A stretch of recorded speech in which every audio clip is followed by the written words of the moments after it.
दोस्तों, मेरा नाम है कुमकुम बिनवाल। आखिर और कौन कौन से दिन देखने बाकी है मोदी जी को? मतलब मोदी जी पिछले 2 रातों से ठीक से सो नहीं पाए हैं कि चंद्रबाबू नायडू हैं कि पीछे पड़े हैं कि किसी भी हाल में मोदी जी सुकून की नींद न ले लें। दोस्तों, कल मोदी जी कितने खुश होंगे। ये तस्वीर जब उनकी सामने आई थी चंद्रबाबू नायडू के साथ, नीतीश कुमार के साथ, एनडीए की बैठक भी हो गई, सब कुछ अच्छा गुडी गुडी दिखाई दे रहा था। नीतीश कुमार ने तो मोदी जी से ये भी कह दिया, जल्दी जल्दी सरकार बनाइए, सरकार बनाने में अब देरी नहीं होनी चाहिए। मोदी जी ने चंद्रबाबू नायडू और नीतीश कुमार को अपने बगल में खड़ा करने के लिए देखिए अमित शाह को कितना दूर कर दिया। वो मोदी जी जो चुनाव से पहले अगर माला पहनाने में राजनाथ सिंह फ्रेम में आ जाए ना, तो मोदी जी ऐसी आंख दिखाते थे कि राजनाथ सिंह बेचारे पीछे चले जाते थे। दोस्तों, जो मोदी जी अपने फ्रेम में फेसबुक के मालिक मार्क जुकरबर्ग भी आते तो उनकी कोहनी पकड़ के खींच देते थे। आज देखिए इतने सारे लोगों को एक साथ अपने फ्रेम में रख रहे हैं। दिल पक्का करके नरेंद्र मोदी ने यह स्वीकार ही कर लिया कि उनको गठबंधन की राजनीति, खिचड़ी की सरकार या बैसाखी सरकार का मुखिया बनना है। लेकिन उसके बावजूद भी चंद्रबाबू नायडू है कि उनको झटके पर झटके दिए जा रहे हैं। दोस्तों, कल शाम की तस्वीर जिसको गोदी मीडिया ने खूब प्रसार किया, बीजेपी ने भी खूब प्रचार किया कि देखिए सब कुछ बढ़िया है। फालतू में लोग अफवाह उड़ा रहे थे कि चंद्रबाबू नायडू उधर जा सकते हैं, नीतीश कुमार उधर जा सकते हैं, लेकिन चंद्रबाबू नायडू ने खेल कर दिया। शाम को मोदी जी के साथ फोटो खिंचा रहे हैं और उसके बाद रात तक आते आते देखिए किसके साथ फोटो खिंचा रहे हैं। दोस्तों, ये है एमके स्टालिन, तमिलनाडु के मुख्यमंत्री एमके स्टालिन, जो इंडिया गठबंधन के एक बहुत ही महत्वपूर्ण हिस्सा है।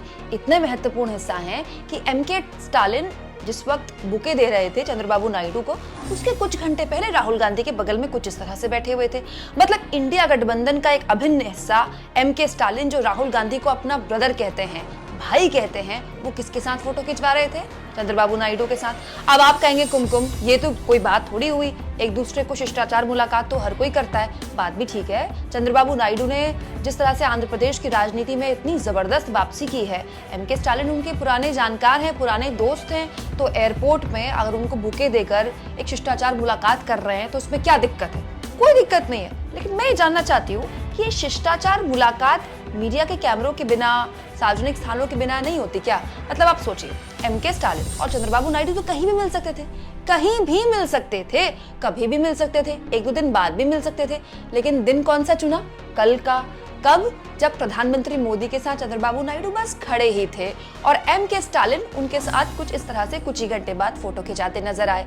ठीक वैसे ही जैसे नरेंद्र मोदी नीतीश कुमार की बाट जोह रहे थे कि नीतीश कुमार पटना से आएंगे, लेकिन नीतीश कुमार ने पटना से आते आते खेल कर दिया।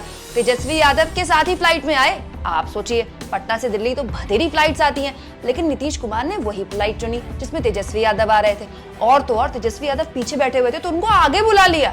बताइए नीतीश कुमार की इस तस्वीर को देखकर मोदी जी को कितना दिल से बुरा लगा होगा। वैसे ही चंद्रबाबू नायडू की इस तस्वीर को देखकर मोदी जी चैन से सो नहीं पाए होंगे। दोस्तों, ये जो दोनों तस्वीरें हैं ना, चंद्रबाबू नायडू की एमके स्टालिन की के साथ शिष्टाचार मुलाकात की तस्वीर और नीतीश कुमार की तेजस्वी यादव के साथ फ्लाइट की इस तस्वीर। दोस्तों, इन दोनों तस्वीर को आप जोड़कर देखिए इंडिया गठबंधन के कल के एक बेहद ही महत्वपूर्ण बयान की। कल इंडिया गठबंधन की बैठक हुई और मल्लिकार्जुन खड़गे ने एक बहुत ही संक्षिप्त बयान दिया।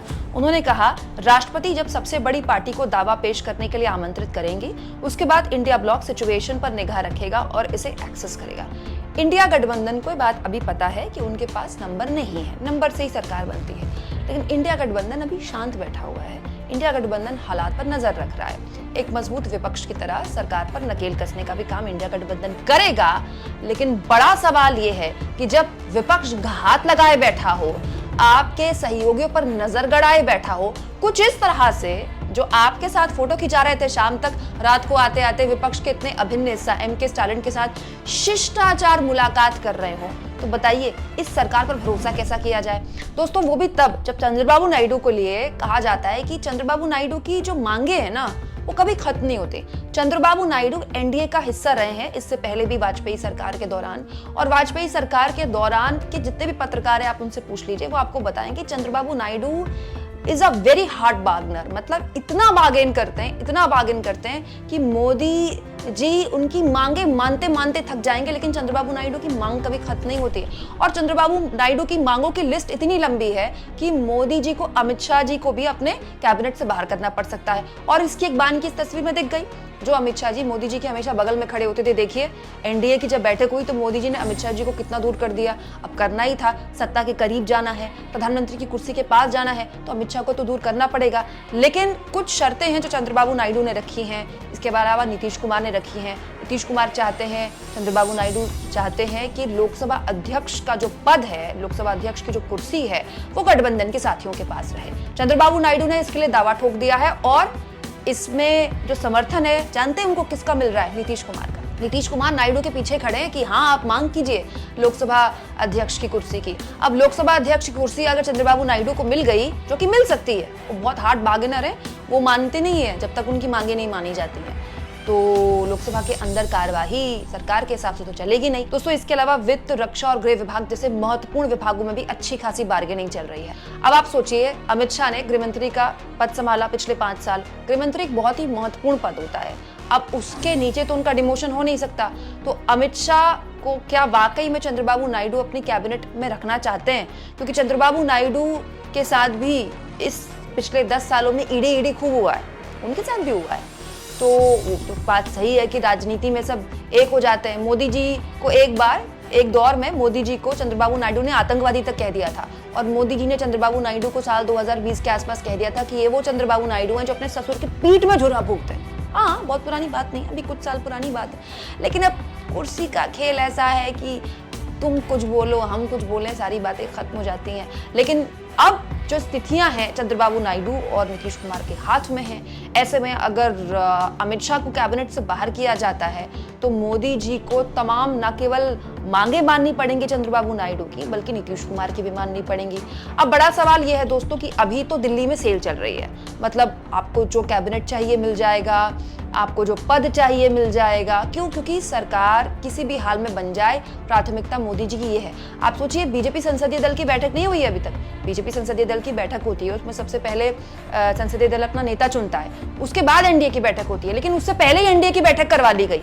कल खटाखट मोदी जी ने इस्तीफा दिया, फटाफट एनडीए की बैठक हुई और उसके बाद तुरंत ये सारी कार्रवाइयां हो गई। क्यों? क्योंकि मोदी जी चाहते थे कि सबसे पहले वही चिट्ठी मिल जाए, क्योंकि नायडू और नीतीश का कोई भरोसा नहीं है। लेकिन बड़ा सवाल ये है दोस्तों कि नायडू और नीतीश ये भी जानते हैं कि ये सारी जो कवायद हो रही है, जी हजूरी हो रही है, आवभगत हो रही है, ये सिर्फ और सिर्फ सरकार बनाने तक की हो रही है। सरकार बनाने के बाद बहुत संभव है कि जो तोड़फोड़ की राजनीति पिछले 10 साल मोदी ने देश की राजनीति में चलाई, खास तौर पर अपने सहयोगियों के साथ, ऐसा एक भी सहयोगी नहीं है बीजेपी का पिछले 10 सालों में जिसकी या तो पार्टी नहीं टूटी या फिर उसकी पार्टी कमजोर नहीं हुई। अब चंद्रबाबू नायडू को भी ये बात पता है, नीतीश कुमार को भी ये बात पता है कि ये खेल उनके साथ भी हो सकता है। अभी जो आवभगत हो रही है वो इसलिए हो रही है कि बस सरकार बन जाए। हो सकता है 3-4 महीने में इनके सांसद भी तोड़ ताड़ के कैसे भी करके मोदी जी अपने दम पर एक बार फिर से पूर्ण बहुमत वाला जो आंकड़ा है वो लोकसभा के अंदर हासिल कर लें। और ये बात नीतीश कुमार और चंद्रबाबू नायडू भी जानते हैं, इसीलिए संपर्क इधर भी है और उधर भी है। फोटो जो खिंचवाई जा रही हैं वो इधर भी खिंचवाई जा रही हैं, उधर भी खिंचवाई जा रही हैं। नहीं तो आप सोचिए कैसा संयोग है कि कल ही चंद्रबाबू नायडू और नीतीश कुमार एनडीए की बैठक में शामिल हो रहे हैं और कल ही दोनों का इंडिया गठबंधन के बड़े नेताओं के साथ फोटो खिंचवाने वाली तस्वीर सामने आ रही है। सब कुछ प्रेशर पॉलिटिक्स है। मोदी इस वक्त हर हाल में कोई भी मांग मानने को तैयार है। तो नायडू और नीतीश कुमार ने भी साफ संदेश दे दिए हैं कि आप इस वक्त भले ही आवभगत कर रहे हो, आपकी सरकार भी हम बनवा रहे हैं, लेकिन बड़ा कठिन है आगे इस सरकार का स्मूथली चलना, क्योंकि अगर आपने हमारी पार्टी तोड़ने की कोशिश की तो भाई आपकी सरकार गिर सकती है, और गिर भी सकती है क्योंकि तो बैसाखी सरकार है। ऐसी बैसाखी जिसका एक हत्था नायडू के पास है, एक हत्था नीतीश कुमार के पास है, दोनों में से एक भी हत्था गया तो कुर्सी गई तो सरकार गई तो मोदी जी का प्रधानमंत्री पद गया। इसीलिए असली खेल तो शपथ ग्रहण के बाद शुरू होगा, क्योंकि अभी तो यही नहीं तय है कि कौन कौन सा मलाईदार मंत्रालय दोनों ले लेंगे।